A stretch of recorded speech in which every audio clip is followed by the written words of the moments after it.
Hi guys, welcome back to my channel, and if this is the first time that you're seeing me, then just welcome.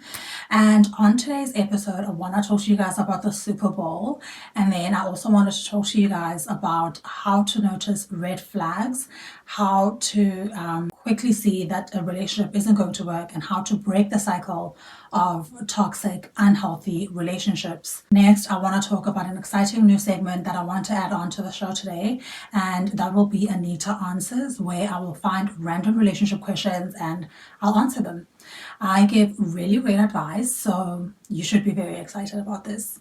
Lastly, I want to talk about how we can better create a community. Like, do we create a Facebook group? How do we connect and how do we keep each other motivated and how do we keep things going? Because I feel like people these days don't really have a space where you can share random things. Like, everything is so organized and so neat and tidy that, like, if you want to share something random, it'll be like, that doesn't belong in this group, or that doesn't, like, everything belongs in this group. So I want to, like, know where we can share our random thoughts and, like, just random thoughts that you have. Sometimes I'm like sitting in the car driving and then I'm like, I think of something so stupid and random and I want to like share it somewhere. So yeah, I want like a community space like that where I can do that. Anyway, let's get started with today's episode. So the Super Bowl, everyone that I have spoken to so far and seen on Twitter as well has been like, oh, that Super Bowl was so shit. Asha sucked, and like it was low energy, it was low vibes. Everyone hated Alicia Keys, like they were like Alicia Keys didn't practice and all that. And I'm just sitting here like, what Super Bowl was I watching? Because I had such a jam. So first of all, I booked my hair. I booked my hair appointment for today because it was my husband's fault. He didn't tell me the Super Bowl was today, and I don't keep up with that kind of stuff. So I booked my appointment and I had to go and do my hair. So I had to watch the Super Bowl on my phone. Maybe that's why I thought it was good and everybody else was like, it was so bad.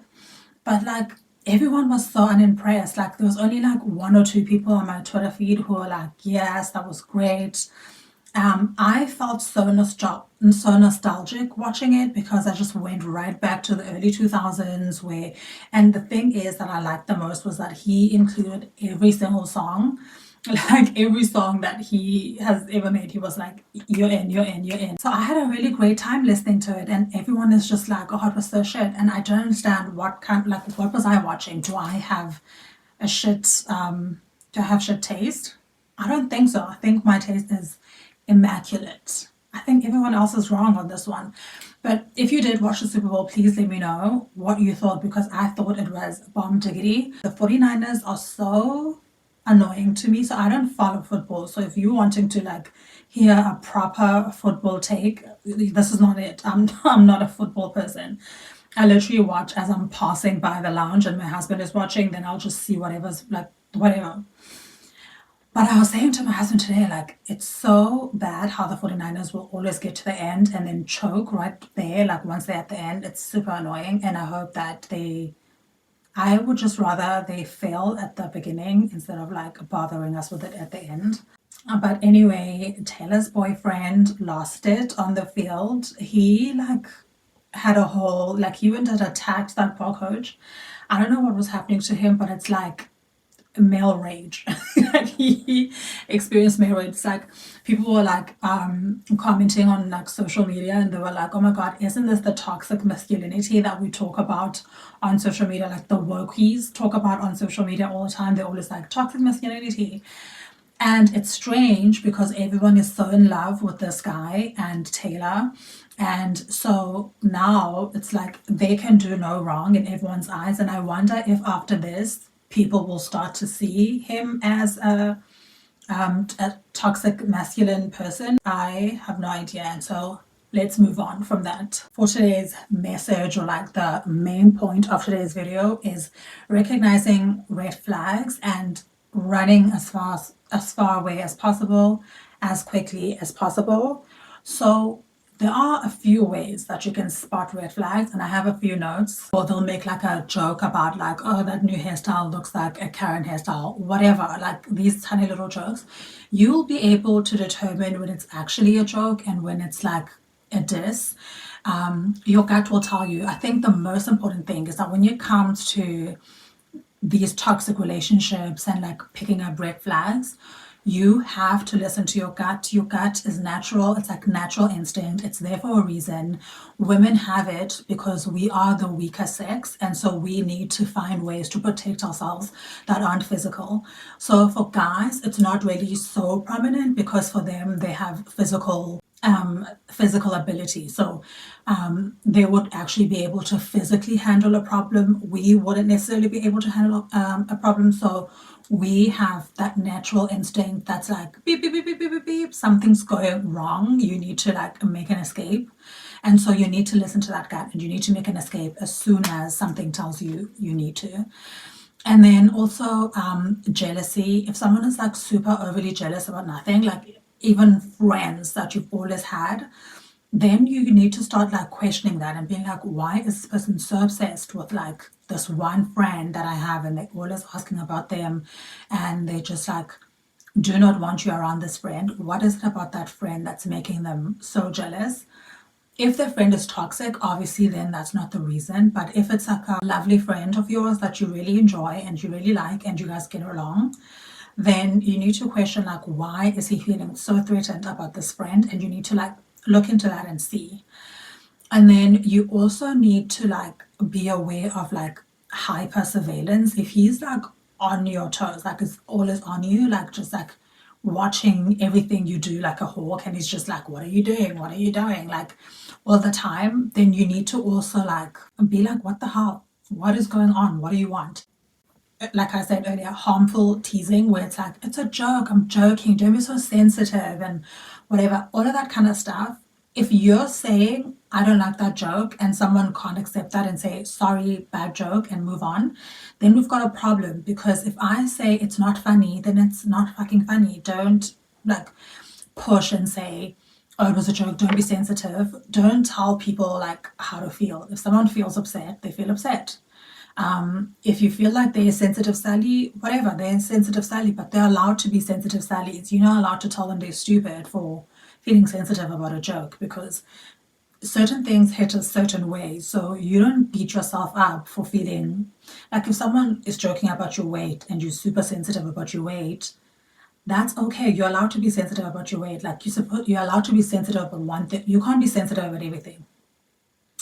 You're allowed to be sensitive about one thing, but also if it's bothering you that much, you also do need to be working on it. So if you're super sensitive about your weight, you also need to be in the gym working towards a solution, or working on an eating plan, eating better, doing research on how to eat better food that's going to keep you full longer, that's going to make you feel good about yourself. So if you're feeling sensitive or something, you can't just be like, I feel sensitive about this thing, and then you just leave it at that.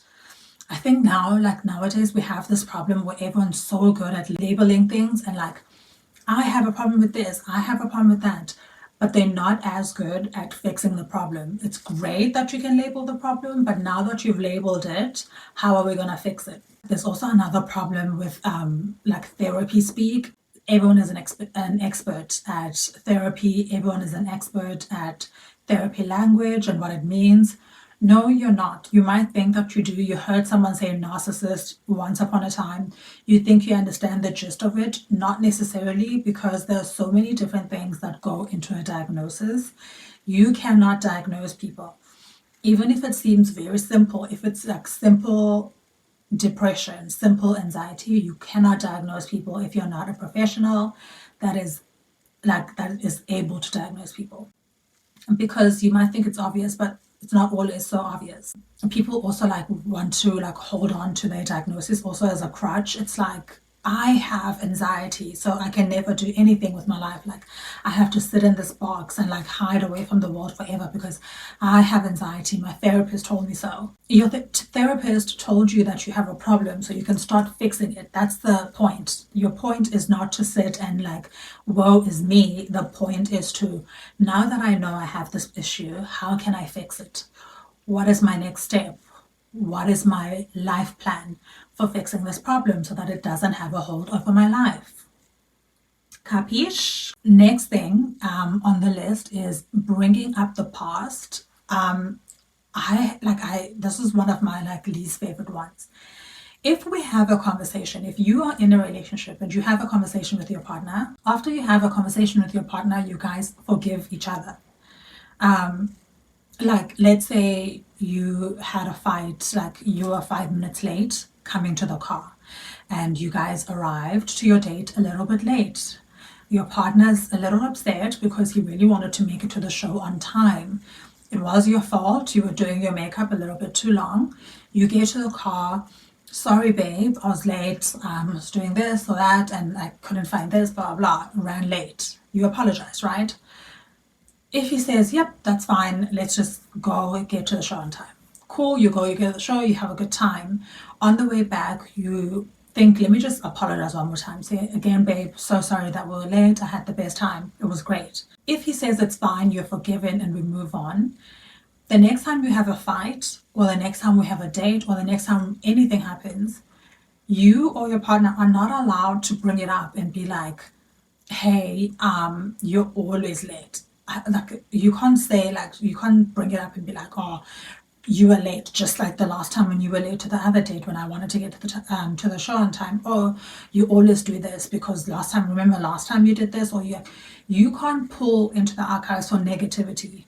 If you have said you are done with something, you have discussed it, you have talked about it, and you have apologized, the other person has accepted the apology, you move on. Unless it's a recurring issue in your relationship where it's like, this person is always late every single date we go on, then of course, like, you can bring it up and be like, hey, I noticed that, like, you're always late for every date. Like, what's the issue? Should I tell you that the date is 30 minutes before so that you can get ready on time? Like, how can we sort this out? That's a positive way of bringing up the past. But if you're just going to bring up the past to berate me, beat me up about it, tell me what a loser I am, absolutely not. We are canceling this whole interaction. We're canceling this whole relationship. It's done, because you're not going to do that to somebody. You do not speak to people like that. You are in control of what happens in your life. If you're letting people speak to you any odd however they like, they just like come in here and start talking to you any kind of way, absolutely not. You put a stop to it because you're in control. It's your life. If someone wants to address something with you, they're going to do it with respect, and they're going to do it with kindness and peace and love. You can fight with someone with love. Just because you're fighting, just because we're having an argument, it doesn't mean we have to do it all rough, all ugly. We're going for the jugular. We are still people that are in love. We are still people that love each other. So we need to fight with kindness. If you cannot fight with kindness, let's put a stop to the conversation. We can have the conversation later when you're ready to talk to me like a human being, because you're not going to talk to me like I'm crazy. Okay? Tell your partner that. If someone is like talking to you a little bit like rough, you need to be like, whoa, hold on. Who are you talking to? I did not think it's me, and we're not going to have this conversation. We are going to have it later when you can act like a human being, or we're not going to have it at all because you're cancelled. You're out of here. We're breaking up. Okay? You need to stand up for yourself, because if you don't stand, the thing is, with red flags are there for a reason. They're there to give you warnings. When someone is waving a red flag, you need to be like, whoa, do not approach. So when someone is like showing you these red flags at the beginning, you need to be really, really grateful, because that means do not approach. That means do not take this relationship any further. If you are already seeing red flags early on in the relationship, that doesn't mean go full steam ahead because later on he will change into a better person. The math is not with you in that regard. The math is not mathing. The math says if someone starts off wrong, chances are they're going to keep being wrong for the entirety of the relationship. They're just going to keep getting worse. The math does not say that when someone starts off wrong, they're going to improve and become Prince Charming. Just doesn't work that way. That's not what the math says.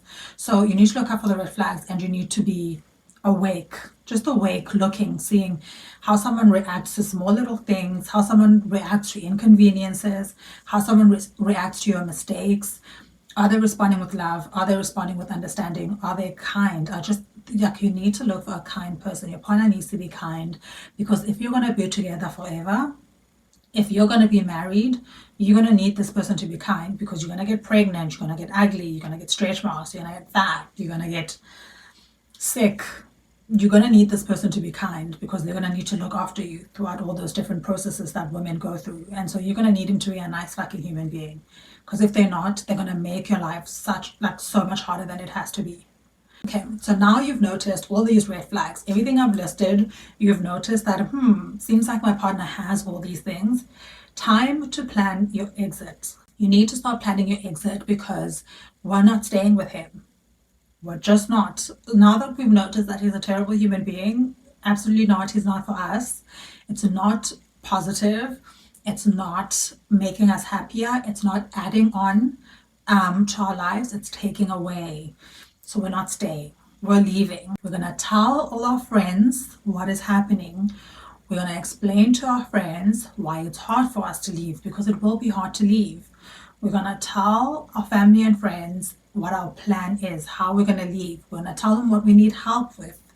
We're going to tell them how they can support us best during this time of transition. And then you're going to lean on them. You're going to allow them to help you. Tell them what you need from them so that they can help you. Once you do that, you're good to go. You have your support system in place. You have your soldiers that are going to carry you through this thing. Make a quick, swift exit.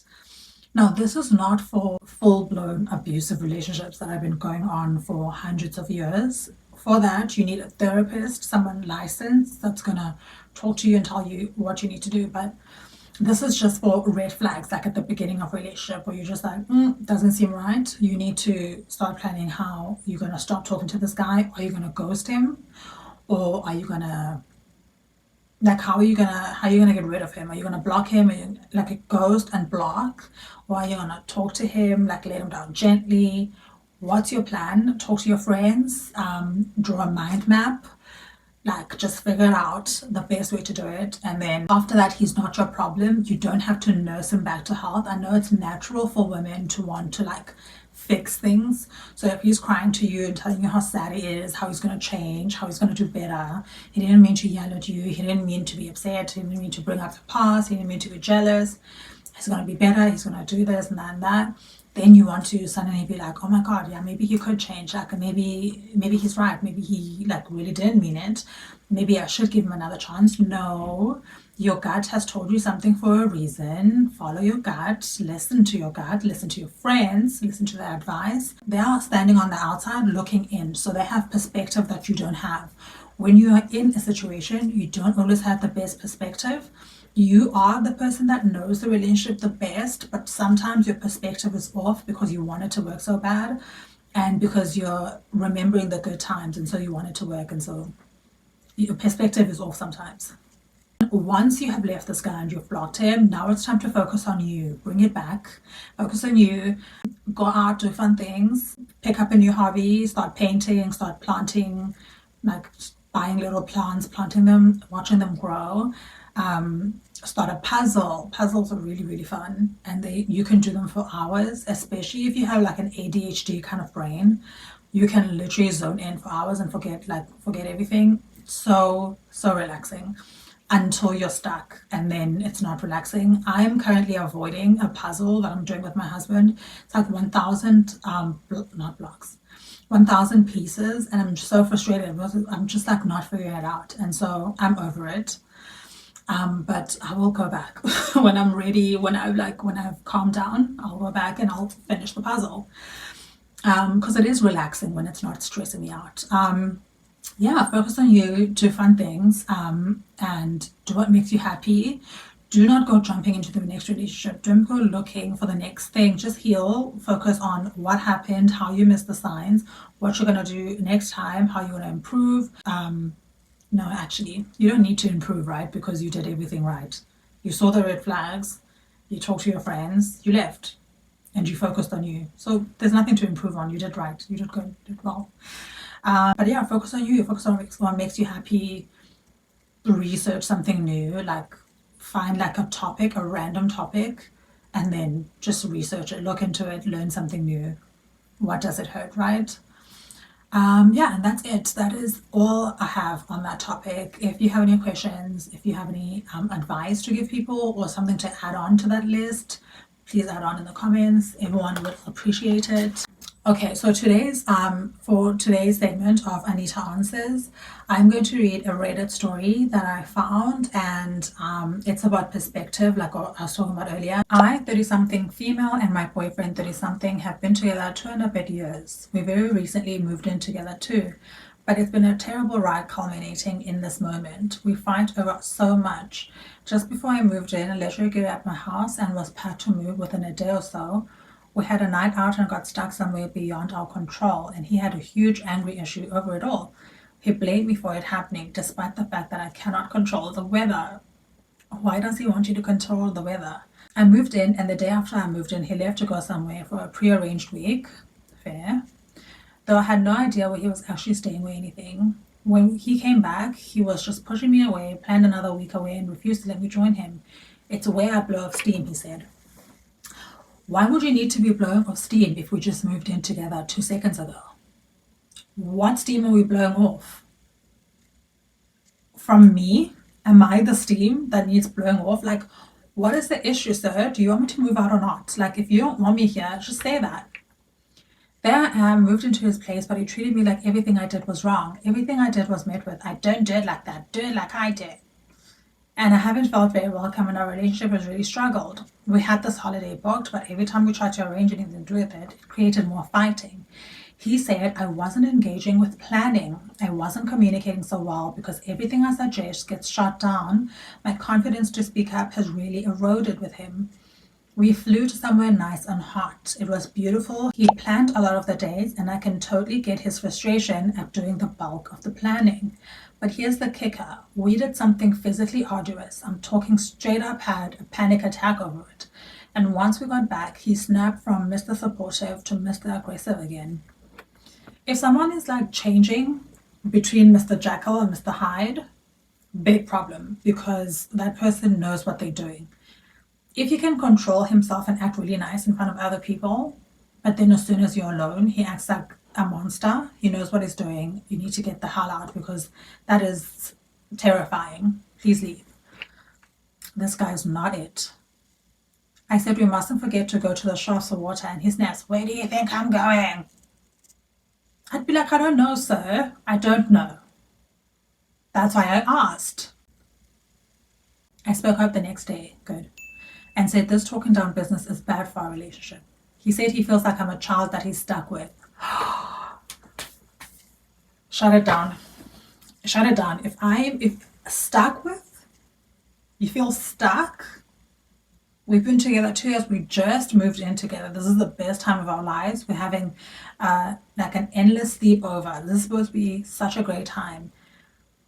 You know, the first night of the sleepover is the best night because you're just like, oh my God, it's going to be so fun. You have all your sweets, you have all your candy, you have like all the best stuff to eat, and you have stuff to do. You're so excited. This is the part of their moving in together that they're at. That's supposed to be the first night. The second night is like, oh my God, this person snores, and last night they were kicking me the whole night, whatever. You're not as excited as the first night. But he's acting like it's the second night and it's supposed to feel like the first night. Today we went to a nice place and he changed the plans on me mid-discussion. I said, hold up, I thought we planned to do the day this way. Why are you on about this now? And he exploded again, calling me a stupid fucking child. Ugh. Well, I got the bus back to the apartment. Good, good. With the only key we have, and he exploded on me again for locking him out when I didn't even know he was at the door. He refused to talk to me at the apartment. I've had enough, so I booked a hotel room for the night. Very good. He's still not been in touch. I'm flying home tomorrow to pack up my belongings and find somewhere to stay. Excellent. Excellent. There's no reason for us to give you any more advice. You've done everything perfectly well. You saw the red flags, you tried to stay, you did try to stay, but you did good in the end, and you have left this like monster of a person. He sounds like a child. He's the one that sounds like a child that you're stuck with. He's like, you're the child that he's stuck with. He sounds like the child that you're stuck with. I'm so happy for you that you have left. You went to a hotel. You deserve that. You deserve a nice night at a hotel, just you, yourself, and you, and have the best time. I'm happy for you, and I'm glad you're flying home. Call up your friends, have some wine, and call up your friends and tell them everything. So that if you start, when he comes back and he starts like trying to convince you otherwise, you have your soldiers over there, over your shoulder, telling you, no, remember when he did, remember? No, we're leaving, we're not staying, we're not giving him a second chance, we're out of here.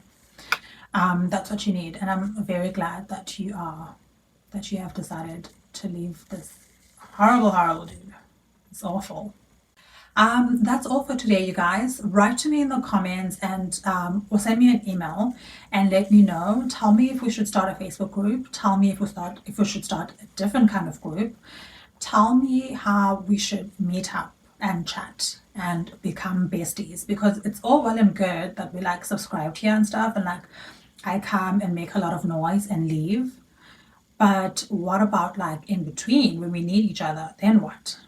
Then what do we do? Huh? So let me know what we're gonna do. Let me know what our plan is. And yeah, if you have something interesting going on, really exciting going on this week, and you really wanna, you're bursting at the seams, you really wanna share it with someone, please share it with us in the comments. We will celebrate you, we will cheer you on, we will tell you not to be anxious, we will tell you you've got this, all that good stuff. And then if you want to talk to me on IG, or if you want to see me on IG, I don't really post there anyway, but the handle is Anita_talk to her. X, Twitter is the same, Anita_talk to her. And my email address is anitatalktoher@gmail.com. Contact me. Tell me things. Ask me things. Alright guys, that's all for today. I'm out of here and I'm gonna go drink some wine or something. Bye guys, have a wonderful week. I love you.